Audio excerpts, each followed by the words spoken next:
imagine the genetic diversity even when we cannot see it. Did you know that forests also have DNA? Let's explore forest genetic diversity with François Lefebvre from INRAE to know more about this exciting aspect of our forest. Forest trees are just different one from the other, just like humans.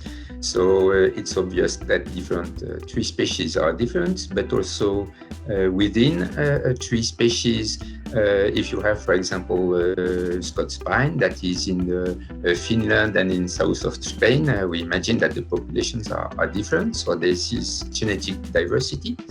And also, finally, within each forest, all trees are different one from the other, even if we cannot see them.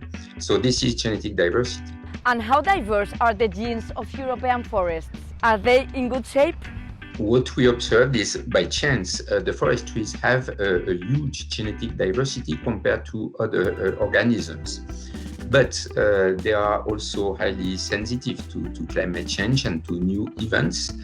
And there is a risk of erosion, of reduction of this genetic diversity. And it happens that some forests that have adapted to hard conditions, for example, in the southern margins of the species distribution, these forests, they have particular adaptation of interest for the future, but they are also at threat because of this climate. So we need to preserve the genetic diversity in these particular populations. So it is important to understand that population at threat today may also be populations of high value for the future. So this is why specific conservation activities are needed. But what is the reason for preserving genetic diversity? What if all trees were the same?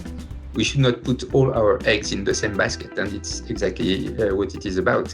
I mean, if all trees are strictly genetically similar in a forest, and if there is, for example, a new pest or something that arrives, then all the trees will suffer exactly the same.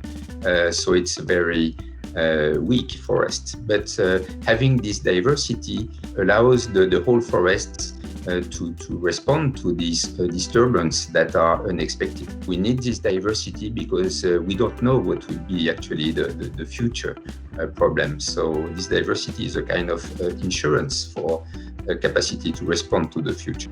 It is time to get ready for the future, in the short and the long term. We know that in some parts of Europe, drought can be a big problem in the future. So we want to have diversity adapted to drought.